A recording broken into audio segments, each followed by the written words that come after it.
New Zealand, meanwhile, along with a number of other countries, had initiated action in the United Nations to try and get a ban on nuclear testing more generally, a complete test ban, and certainly to get a ban on testing on the atmosphere. And those negotiations continued. They were opposed very strongly by the nuclear weapons states. They continued for a period of around about 30 years.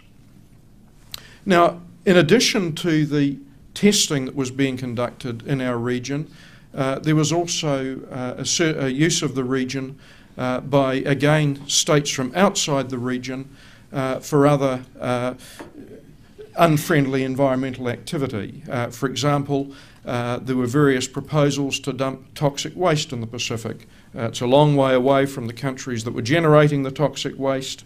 There's a lot of ocean there. There are a lot of small island countries that can't do a lot about it. Sure, they're dependent on fishing as their major resource. Sure, they're dependent on tourism. But when it comes down to it, they don't have any military clout. They have very little economic clout, and they have very little legal clout. And for the most part, this is also true of New Zealand. As a country of 4 million people, we're not a military power. We maintain small military forces for the defence of ourselves and those of our neighbours who look to us to help them in this respect. But we're hardly a major military power to take on anyone else. There was also activity in burning various toxic waste at Johnson Atoll, which was an activity that was conducted by the United States, and that also led to a lot of apprehension in our region about the environmental impacts of that. Now, we continued to protest to France against their atmospheric testing in our region, and of course the assurance that we got from the French was that these tests were entirely safe. Now, the response that we gave, of course, not unnaturally, was, well, you know, if they're that safe, why are you conducting them so far away from France? Why don't you conduct them rather closer to home? And there was no clear answer given to that. And so the countries of the region, including New Zealand, including Australia, felt very put upon. We felt that here was this large military power conducting activities in our part of the world that it wasn't prepared to conduct back home. Our people were being exposed to the consequences of this, and we were getting absolutely no benefits from it. I mean, we weren't asking for the development of nuclear weapons to protect us, quite the reverse. Now, around about the same time, there was evidence that we were increasingly being affected by nuclear fallout. Nuclear fallout was starting to turn up in the milk that our young children were drinking at home and also at school. Nuclear fallout was becoming evident on the grass that our young children played on at home and at school and on the playing fields in New Zealand. We continued to protest, but to no avail. And so eventually, our government decided in 1973 that it would try and use the international legal process to bring an end to this atmospheric testing. And we took an action that we had never taken before.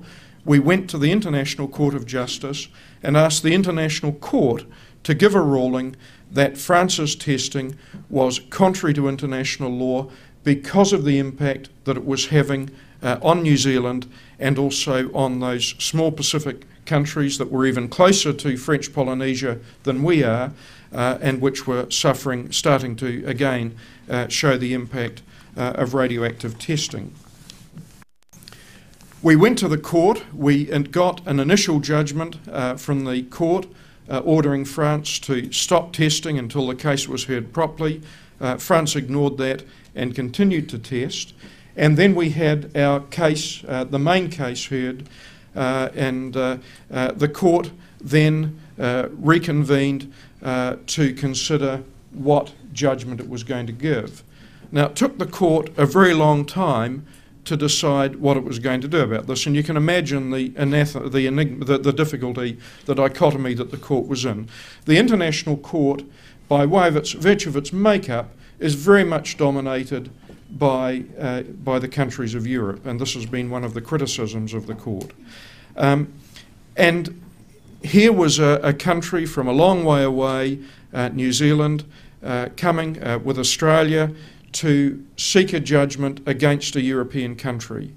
At the same time, in terms of the international legal principles that were developing at the time, it was clear that New Zealand and Australia actually had quite a good case. Why should a country be able to test a toxic weapon a long way away from home, and that has an impact on others who gain no benefit from it? This is an anathema, both in terms of domestic law and also in terms of developing international law. Fortunately, however, the French government let the court off the hook, because as the court agonised over the judgment that it was going to come out with, the President of France made a public announcement that France would no longer test atmospherically in the South Pacific, that it would go underground. And the court said, in light of that commitment by the French President, there was no longer an issue over French nuclear testing between Australia, New Zealand and France, and the issue had essentially taken care of itself. What it did do, though, and this was relevant to something I'm going to come on to later, was that it obviously didn't entirely rely on this assurance that had been given by the French President, and it gave New Zealand and Australia the option to come back to the court if in fact they ever needed to do over nuclear testing in our region in the future. So that was a successful outcome as far as New Zealand was concerned. We got the testing underground rather than atmospheric. We continued to protest the continued underground testing in our region because we believed on disarmament and arms control grounds that this should not take place in our region.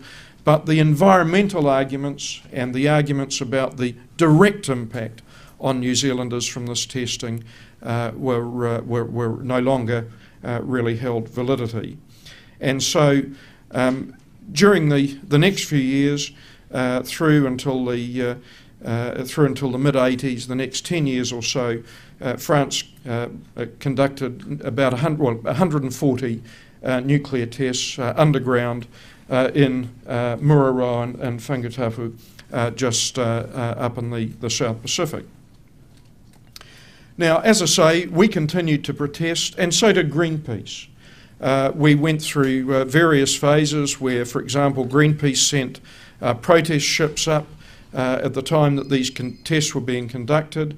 We actually sent up a naval vessel to escort the Greenpeace main Greenpeace protest ship and some other protest vessels as well, and also to make a point. And some of our politicians went up on this ship, basically challenging France to conduct a test while they were very close to the testing grounds. France was obviously rather irritated by this, and in 1985 we had a major Greenpeace vessel in Auckland Harbour. Auckland is our main city in New Zealand, our largest city, preparing to set sail for Mururoa. The ship was called the Rainbow Warrior, and a few days before it was destined to head off to protest French nuclear testing, there was an explosion on board. The ship sank, and unfortunately one of the Greenpeace crew, who was a photographer, was killed in the explosion. When the ship, there were two explosions on the ship. The first one was a small explosion which was designed obviously to get people to leave the ship. He went down to get his camera, and while he was down in the ship there was a second much larger explosion and he was killed. Now, understandably, the New Zealand authorities were very puzzled by this explosion. It seemed very odd that a ship of this sort would have a couple of explosions on it, and our authorities were very, very active in investigating this.